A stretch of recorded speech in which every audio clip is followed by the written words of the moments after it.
Bonjour et bienvenue sur ma chaîne Road to Millionaire. Ici, nous parlons de politique et nous parlons d'investissement immobilier aux États-Unis. Si ce sont des thématiques qui vous intéressent, n'oubliez pas de vous abonner, de partager et de liker.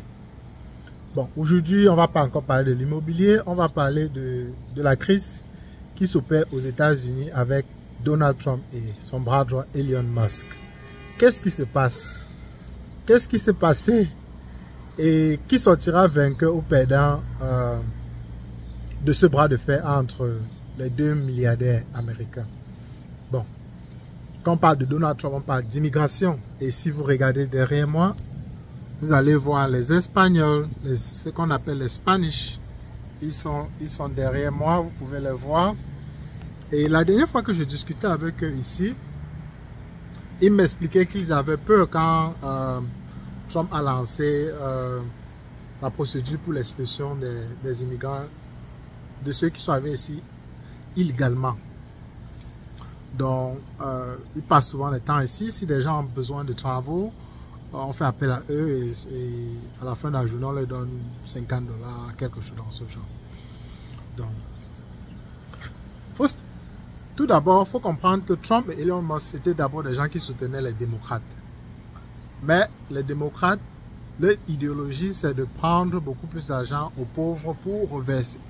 Pardon, de prendre beaucoup plus d'argent aux riches pour reverser aux pauvres. Et vous savez très bien que nous vivons dans un État capitaliste, ou bien dans une société capitaliste, où ceux qui sont riches ne continuent que de s'enrichir et ceux qui sont pauvres ne continuent que de s'appauvrir. Les riches n'aiment pas partager leur argent, mais les démocrates, eux, ils voulaient instaurer en tout cas une politique dans laquelle, en tout cas, ils ont toujours instauré ce genre de politique où ils prennent l'argent aux riches pour essayer de partager aux minorités, généralement LGBT et tout ça, quoi.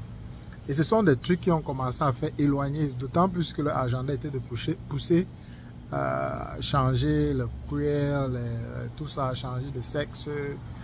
Et le gouvernement devait payer. Je pense que ça faisait partie du programme politique de Kamala Harris.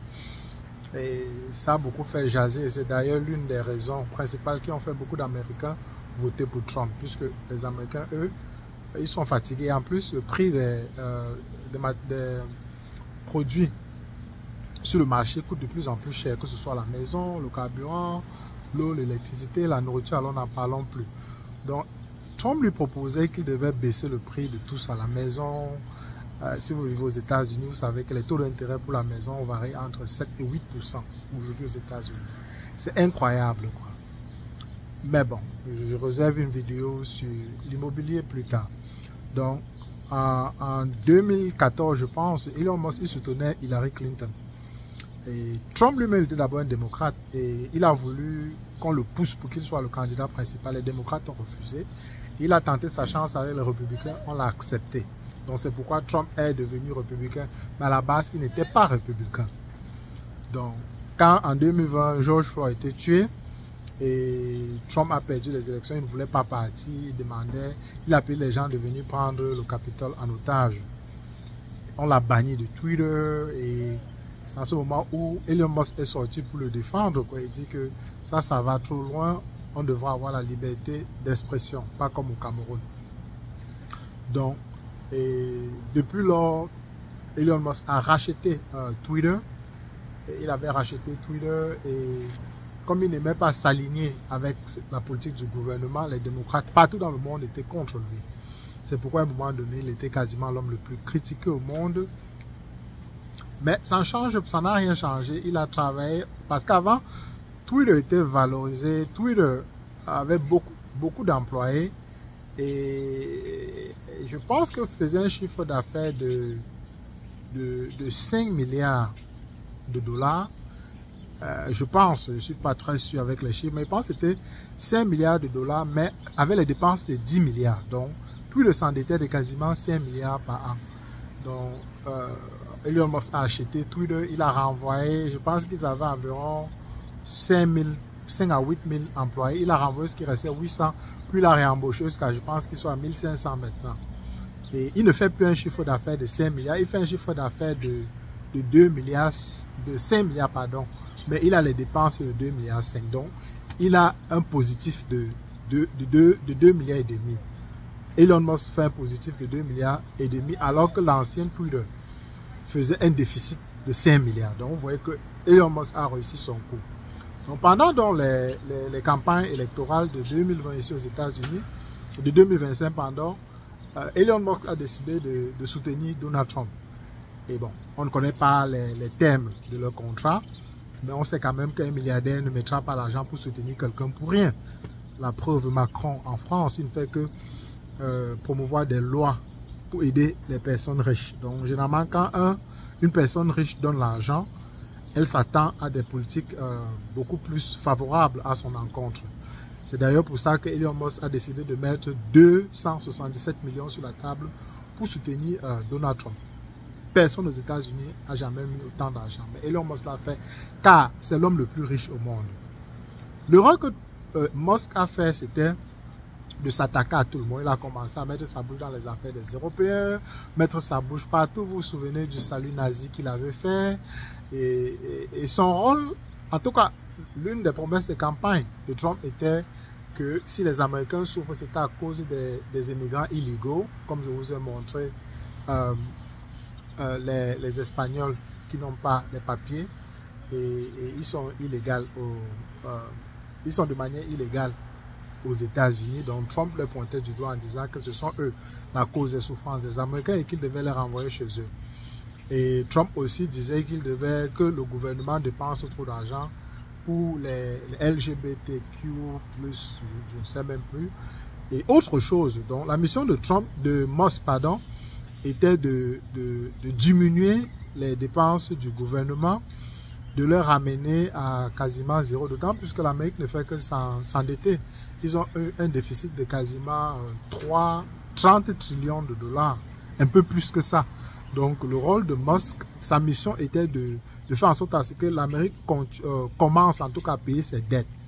Au lieu de continuer à s'endetter, mais commence à payer. Donc au lieu de faire des déficits, de faire plutôt des crédits, donc des positifs. Donc c'était ça la mission de Musk, pardon. Donc c'est pourquoi il était appelé dans le gouvernement de Trump.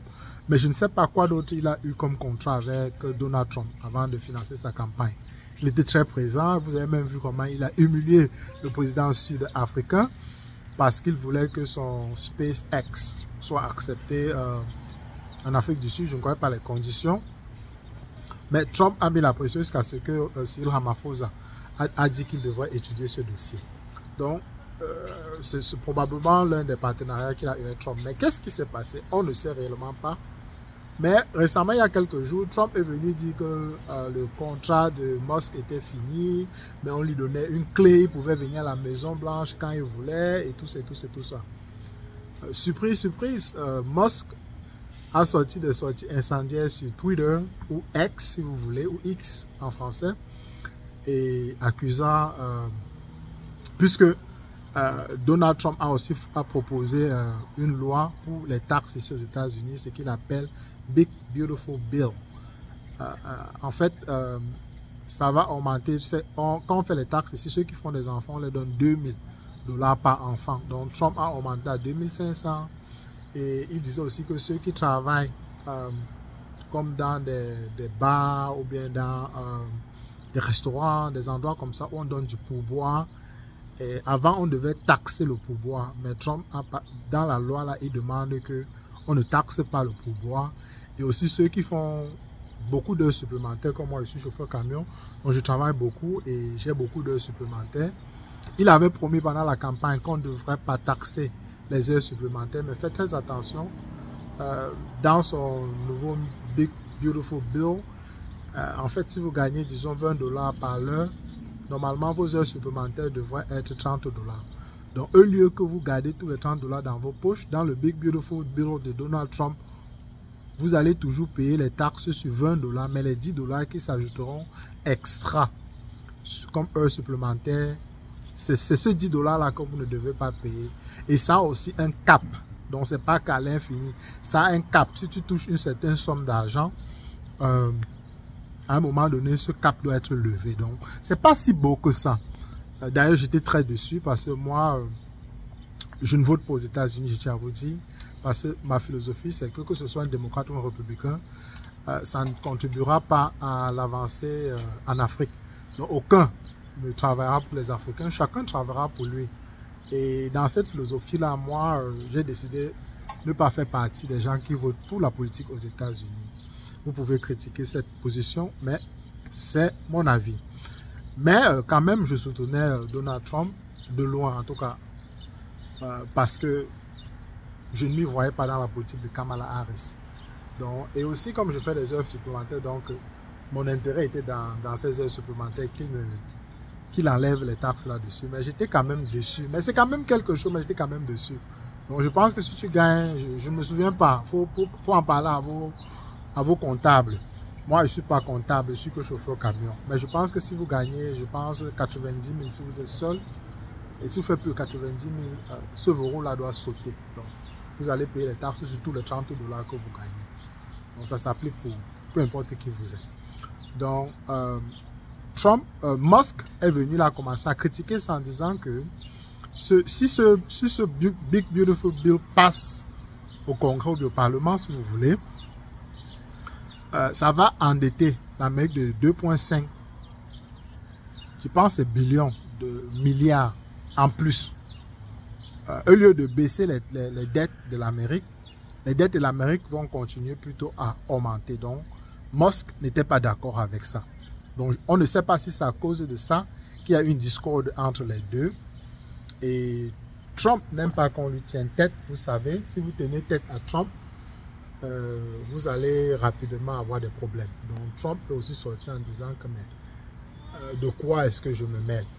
Et c'est l'une des raisons pour laquelle on a chassé Elon Musk de la Maison Blanche. Il a commencé à rétalier en faisant les tweets.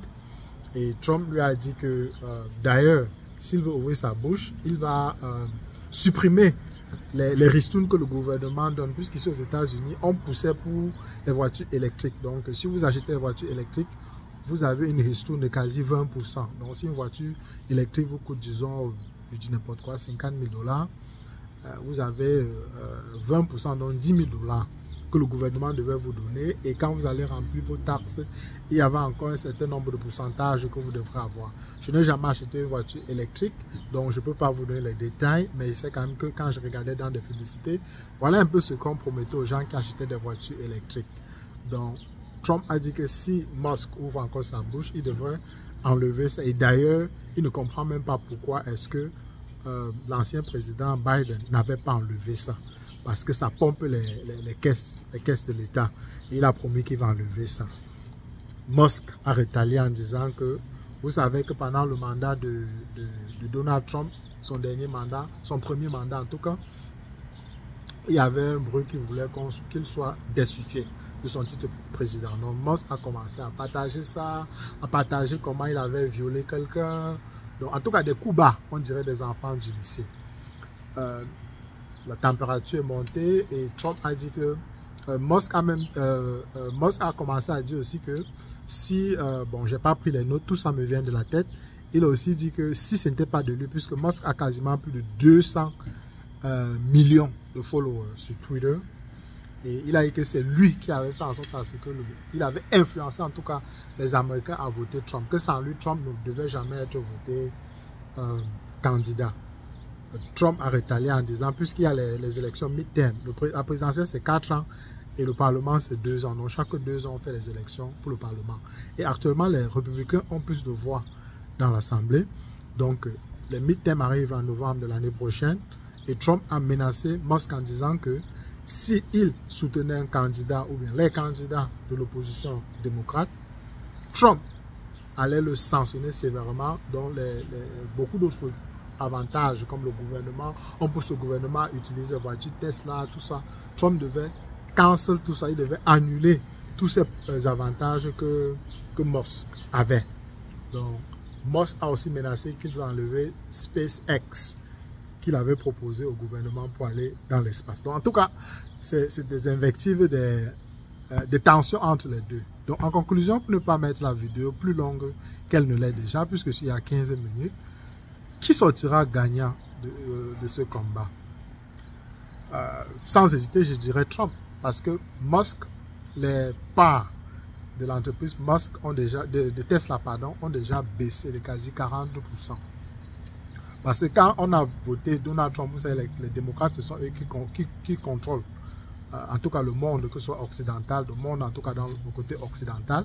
Et quand Musk a voulu entrer dans les affaires des Européens, vous avez vu comme il a mis sa bouche dans les votes en Allemagne, dans d'autres pays en Europe là-bas. Ils n'étaient pas comptés, ils ont demandé qu'on boycotte donc Tesla. Et beaucoup de personnes ont boycotté Tesla. Même ici aux États-Unis, quand Musk est arrivé, il a renvoyé plus de 100 000 personnes. Certains sources disent 1 million. En tout cas, c'était son but, 1 million. Mais les sources que j'ai consultées disent qu'il a renvoyé plus de 100 000 personnes qui travaillent pour le gouvernement américain pour essayer d'économiser. On dit qu'il a économisé combien de milliards qu'il économisait en faisant ça. Donc ça fait en sorte à ce que beaucoup de personnes ne l'aiment pas. Donc sa cote a dégringolé. Et c'est pourquoi il faut faire très attention quand vous commencez à vous engager dans la politique si vous êtes des hommes d'affaires. Je ne veux pas commencer à vous donner encore les exemples, ça va rallonger la vidéo. Donc Musk en tout cas, il est quasi à genoux, même s'il a encore beaucoup d'influence. Mais à quoi est-ce que va servir son influence? Pour l'instant, Trump est toujours président et Trump peut agenouiller n'importe qui. Il est l'homme le plus riche au monde, mais Trump est l'homme le plus puissant au monde. Au moins pendant les 3 prochaines années, 3 années et demie que Trump sera président. En tout cas, Musk n'a qu'à bien se tenir. Donc voilà les amis, un peu ce qui se passe entre Donald Trump et Elon Musk. Je pense que le divorce est consommé parce que je pense hier pendant une conférence de presse, Trump a dit que Elon Musk cherchait à le contacter. Il a dit qu'il ne devait pas prendre la peine, que c'est terminé. Et vous savez que Trump est très rancunier. C'est quelqu'un qui aime écraser ses concurrents pour montrer qu'il est le plus fort.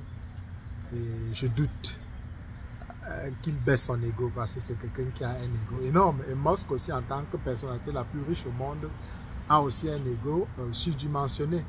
Donc je doute qu'il y ait encore une cohabitation entre ces deux-là. Mais Musk fera mieux de se rabaisser un tout petit peu parce que c'est lui qui a beaucoup plus à perdre. Donc voilà la conclusion de mon analyse sur ce petit problème qui se passe entre les deux tourtereaux de la Maison Blanche. Et moi, en tout cas, je n'investis pas dans des stocks, j'investis plutôt dans l'immobilier. Et la prochaine vidéo sur la chaîne, je vais commencer à vous expliquer pourquoi est-ce que l'immobilier est beaucoup plus rentable que la bourse ou les stocks. Allez, passez une excellente journée. J'espère vous avoir édifié dans cette vidéo. Si c'est le cas, laissez-moi un pouce levé. Abonnez-vous si ce n'est pas encore le cas et on se retrouve très rapidement pour une prochaine capsule.